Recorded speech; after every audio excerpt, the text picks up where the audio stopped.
Respiration part का बच्चों हमने लाइव प्रोसेस सीरीज़ के 4th पार्ट में आपका स्वागत है।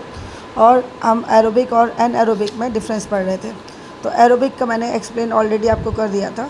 अब पार्ट है एनएरोबिक के बारे में। एनएरोबिक मतलब जब ऑक्सीजन नहीं होती है, ये आपके क्या वो माइटोकॉन्ड्रिया में होती थी और ये साइटोप्लाज्म में होती है। इसमें एंड प्रोडक्ट जो होते हैं आपके अल्कोहल हो सकते हैं या लैक्टिक एसिड होते हैं। Less amount of energy release, इसमें जो एनर्जी रिलीज़ होती है वो कम अमाउंट में होती है। ठीक है, तो ये फिर भी मैं एक बार और बता देती हूँ आपको एरोबिक के बारे में। एरोबिक ऑक्सीजन के प्रेजेंस में होती है, माइटोकॉन्ड्रिया के अंदर होती है। इसमें एंड प्रोडक्ट जो होते हैं वो CO2 और वाटर होता है। इसमें क्या होता है, ज़्यादा अमाउंट ऑफ एनर्जी रिलीज़ होती है।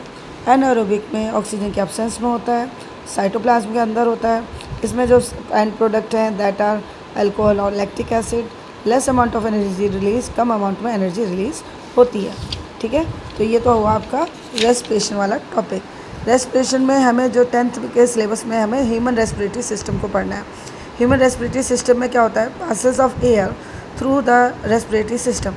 अब कैसे कैसे पासेस होता है, सबसे पहले नॉस्ट्रिल्स में जाता है, एयर जाती है। उसके बाद नेज़ल पासेस आ जाता है, नेज़ल पासेस के बाद नेज़ल कैविटी आती है, कैविटी के बाद फेरिंग्स आता है, फेरिंग्स के बाद लैरिंग्स आता है और लैरिंग्स के बाद ट्रैकिया और ट्रैकिया के बाद ब्रोंकी के बाद आता है ब्रंकियोल्स। ब्रंकियोल्स जो गुच्छे के शेप में होते हैं, अंगूर के गुच्छे की तरह।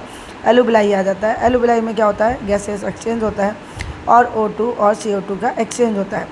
जो कोई भी सेल है उसको क्या चाहिए, उसको ऑक्सीजन चाहिए। जब वर्क करती है तो CO2 बन जाता है और CO2 का अमाउंट जैसे ही सेल के अंदर ज़्यादा होता है उस CO2 को बाहर भेज दिया जाता है एंड O2 को इनसाइड ले लिया जाता है। ये सब ऑस्मोसिस के थ्रू रेगुलेशन होता है। अब जो हीमोग्लोबिन जिसमें ऑक्सीजन जो थी ज़्यादा होती है, अभी हीमोग्लोबिन की बात नहीं करेंगे, अभी हम बात कर रहे हैं मतलब सेल के अंदर ऑक्सीजन पहुंच जाती है। ठीक है, अब रेस्पिरेशन हमें ये भी पढ़ने हैं। रेस्पिरेशन ये ह्यूमन का था। अब रेस्पिरेशन में आपको एक्वेटिक एनिमल्स का भी पढ़ना है, बट हम उसको बाद में करेंगे।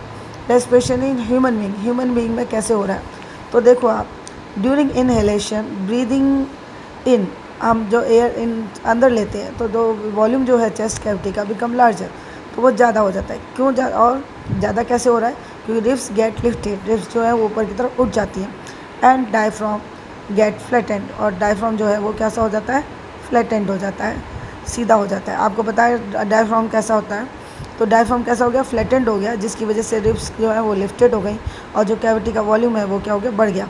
वॉल्यूम बढ़ जाता है तो प्रेशर क्या होता है, कम हो जाता है।